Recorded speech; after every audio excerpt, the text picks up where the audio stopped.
Toutes les attentions, tous les yeux sont maintenant tournés vers 2027. La date est marquée sur l'agenda et déjà tous les partis sont focalisés sur ces dates, 2027.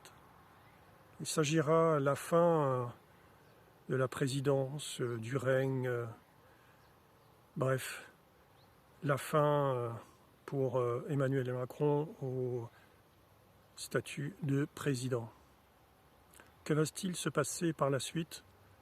Nous n'en savons rien et il y a à chaque fois des rebondissements. Pour l'instant, en tout cas, la situation semble à l'avantage du parti Rassemblement national. Il a effectué une très grande percée aux dernières législatives et aux européennes et il est clair qu'il ne va pas perdre son avantage. Que se passe-t-il avec les autres partis?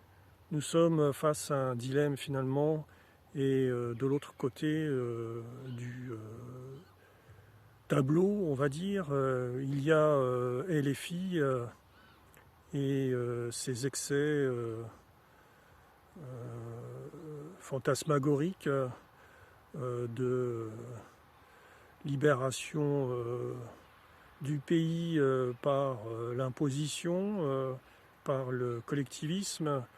Où cela va nous mener, eh bien, nous n'en savons rien.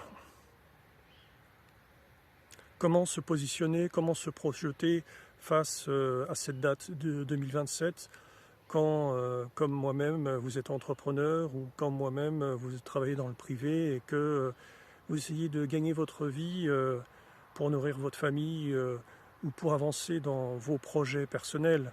Ça peut être un investissement, ça peut être la construction d'une maison, acheter un château pour le retaper, se lancer dans l'entrepreneuriat, ouvrir une boulangerie, devenir plombier chauffagiste à son compte, commencer un business d'énergie solaire, bref, toutes sortes de choses qui concernent effectivement l'individu et ses propres choix.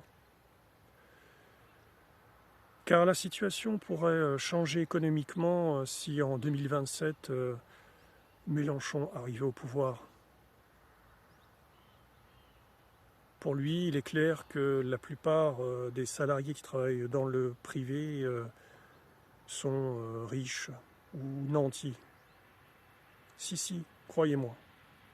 Il suffit de faire de simples calculs et si vous êtes comme moi dans l'autre côté de l'âge, c'est-à-dire si vous avez dépassé la cinquantaine, effectivement, vous avez tout de même peut-être acheté votre appartement, vous avez quelques économies sur les livrets A, sur des comptes d'épargne, et effectivement, vous pouvez avoir peur parce que ce sont vos économies. Vous pouvez avoir aussi quelques actions, peut-être des crypto-monnaies.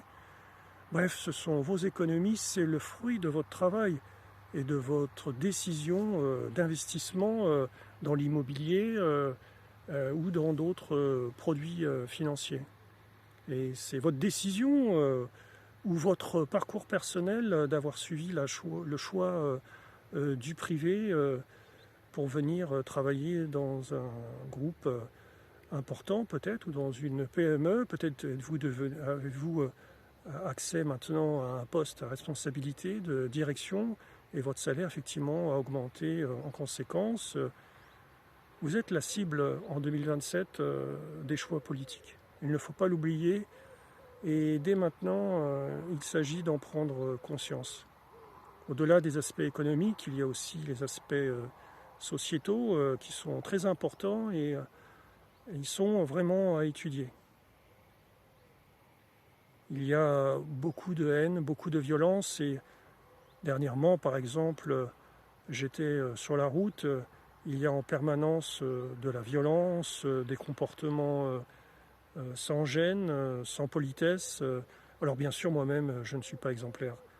Mais ce que je veux dire, c'est que, et on en est tous conscients, on en est tous responsables, on voit bien sur la route qu'il y a beaucoup de violence.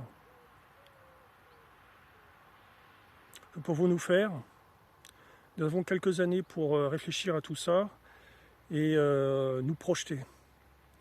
Nous projeter pour donner un avenir à nos enfants, pour peut-être qu'ils ne paient pas trop d'impôts, mais qu'ils aient bien sûr une protection sociale. Il s'agit d'avoir un juste milieu et d'avoir ouvert les yeux sur notre avenir. Il est temps peut-être d'avoir une part peut-être de privé sur la retraite, une part d'investissement. Il est temps peut-être de effectivement de revoir tout un système, pas complètement, mais par petites doses, à voir, à réfléchir. Nous avons 2 ans environ, un peu plus, pour présenter des propositions, ou du moins pour lire les propositions des partis. Allez, à bientôt.